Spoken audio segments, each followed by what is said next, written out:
बड़ी रौनक होगी भगवान के दरबार में। एक फरिश्ता पहुंचा है जमी से आसमान में। लगता है स्वर्ग सत्ता में कुछ सुखद सुझाव के लिए भगवान ने जन जन के दुलारे और हम सबों के प्यारे कालजयी अटल जी को अपने पास बुलाया होगा।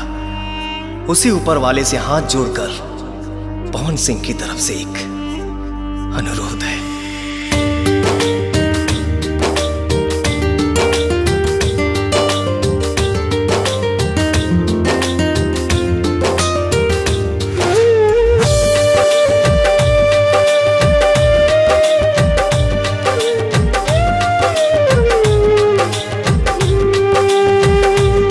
बिन अटल हिंदुस्तान तन जैसे बिना जान। बिन अटल हिंदुस्तान तन जैसे बिना जान। न सुबह होती ना होती शाम।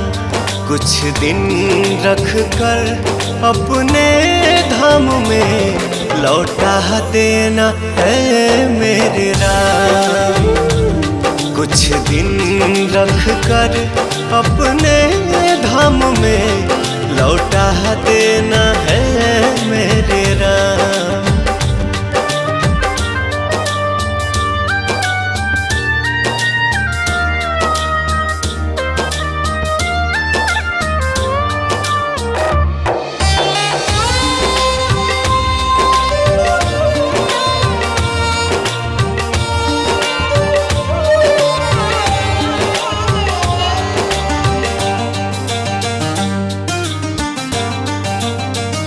जान जन बेकल है ना कोई हलचल है। आज भारत माँ का सोना ये आंचल है। मौत की उम्र क्या है 2 पल भी नहीं। मौत की उम्र क्या है 2 पल भी नहीं। लौट के आऊंगा पूछ से क्यों डरूं। जान जन बेकल है ना कोई हलचल है। आज भारत माँ का सोना ये आंचल है। लाल देश का महान सरस्वती की जुबान। अभी जननी का बाकी है काम। कुछ दिन रख कर अपने धाम में लौटा देना है मेरे राम। कुछ दिन रख कर अपने धाम में लौटा देना है मेरे राम।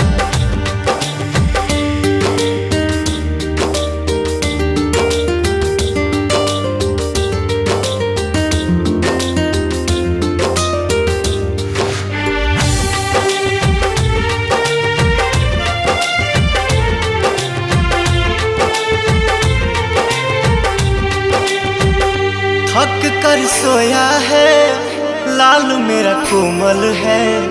जुबां पे जय हिंद है हाथ में कमल है। जूझने का मेरा इरादा न था। मोड़ पर मिलेंगे इसका वादा न था। रास्ता रोक कर वह खड़ी हो गई। यूं लगा मौत जिंदगी से बड़ी हो गई। थक कर सोया है लाल मेरा कोमल है। जुबां पे जय हिंद है हाथ में कमल है। आज चूम के चरण कहे घुंघरू पवन। मन मतलबी भी करता सलाम।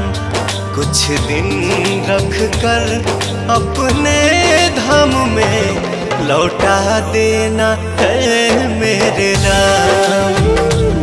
कुछ दिन रख कर अपने धाम में लौटा देना है मेरे राम।